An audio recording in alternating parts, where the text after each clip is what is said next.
Good evening, Bahamas. Coming up tonight on our news. The president of the Bahamas Electrical Workers Union says New Providence residents can expect more power outages. Voter registration numbers improve. That story straight ahead. A woman killed on her way home from church in one of 2 fatal shootings overnight. A former deputy commissioner of police gives his take on crime in the country, and the University of the Bahamas rocks the vote.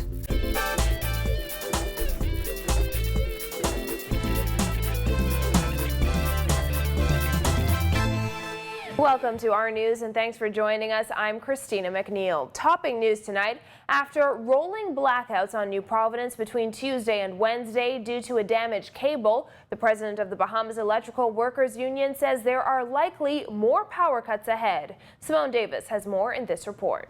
As Bahamas Power and Light expressed that the company experienced challenges with its power supply this week, resulting in several island-wide blackouts, Maynard said residents should expect more blackouts until the company replaces its old power supply equipment.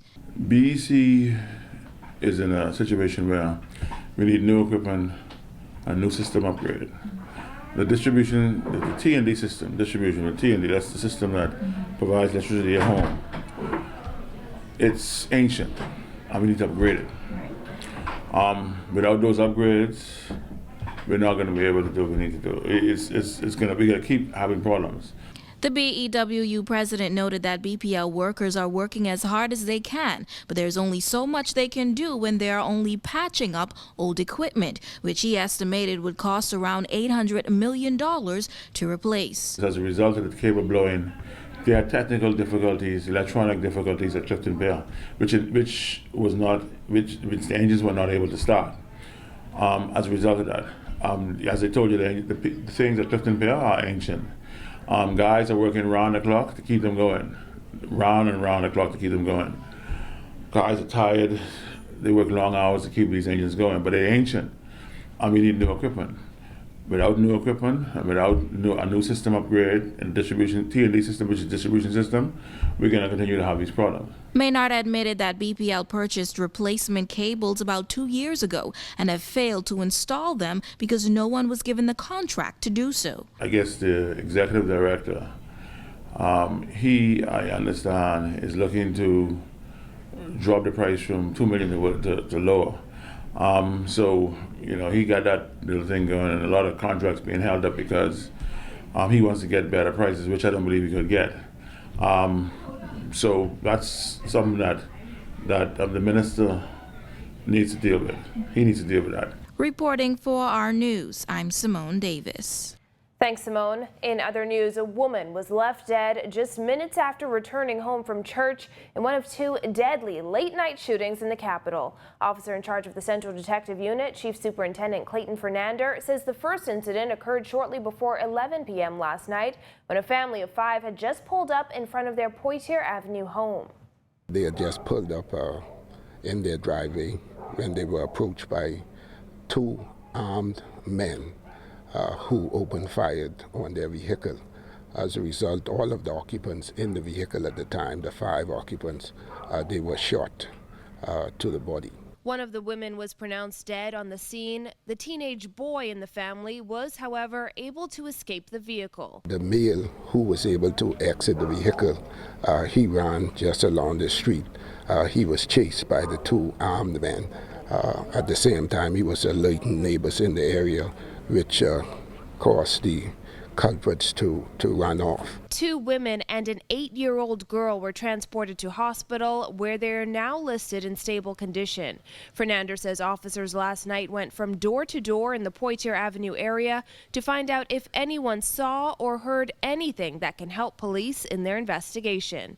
It's such a sad occasion. All of the victims are listed in serious condition at this time at the hospital.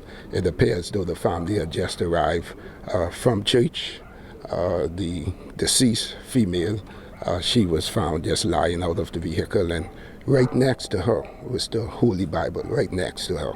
as I said, it appears though they had just came from church. Just minutes after clearing the Poitiers Avenue area, police were called to the scene of a second fatal shooting that left one man dead in the area of Ernest Street off Mackey Street. Police say it was shortly before midnight when a man was talking to a woman in front of his business when two men in a silver Nissan Tilda held him up. Reports are the businessman attempted to escape but was gunned down by the two men. Police say the victim was rushed to hospital by private vehicle where he later died. Investigations continue. Police are now also looking for the suspect or suspects who opened fire on two men walking in the Cowpen Road area just after 12 a.m. today. Police say the occupants of a silver vehicle fired several shots at the men before speeding off. The two pedestrians are currently listed in stable condition. Well, as violent crime continues to make headlines in the country, a former deputy commissioner of police is demanding a holistic approach to fighting crime, from prevention and detection to enforcement, rehabilitation, and reintegration. Former deputy commissioner and Free National Movement candidate for Mount Moriah, Marvin Dames, says he has seen a shift in the crime culture since he retired from the police force in 2011. And that's concerning, and what is that telling us? That we need a strong, proactive, and intelligence-driven component that will get to the bottom of how who makes up these groups, how are they functioning, and to put systems in place from an educational standpoint to keep other young people from continuing on that path. And across the country, he says young men are being classified as criminals because of a few bad apples. But Dames says there are still those young people who are willing to work hard and combat crime. I have spent the last 2 months walking throughout that constituency, speaking to young men on the streets. And one of the reoccurring themes that you continue to hear is that, Mr. Dames, all of us have been classified. We are considered criminals. And when young people are thinking this way, then it means that something is not being done correctly. Dames says police are doing all they can to fight crime, but they cannot do it alone. He says rather than combating crime in silos, there needs to be a multifaceted approach. When you fight crime in silos, this is the result you get. This would be the end result, which is a continual spiraling out of control of crime. The police force are doing the best that they can do. They're putting in the time, they're putting in the hours, they're making significant arrests. Dames says any crime plan needs to factor in the need for education, job creation, and community support to get to the root of crime in the country.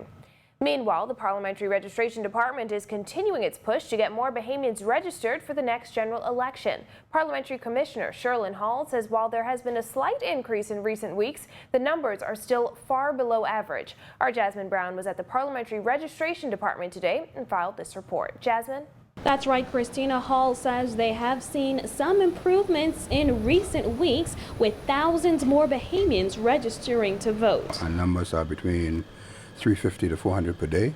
It fluctuates from time to time. Hall says the slight increase is due largely in part to a public push by his department to get Bahamians interested in voting. According to Hall, as of yesterday, just over 66,000 Bahamians have registered to vote. That's compared to the 134,000 people who had registered to vote 5 years ago. It has increased.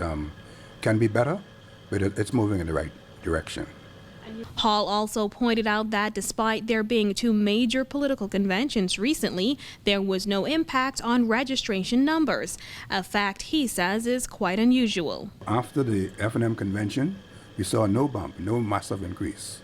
After the DNA convention, we saw no bump, no massive increase.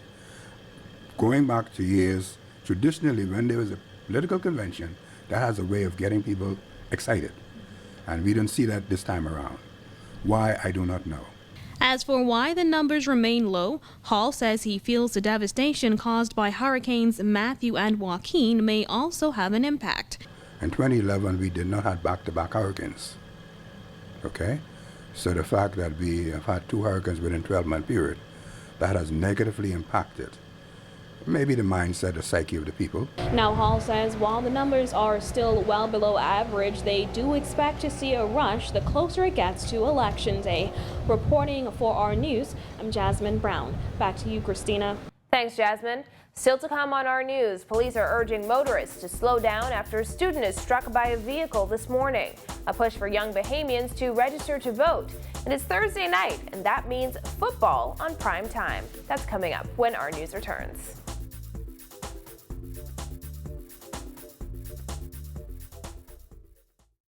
When you love the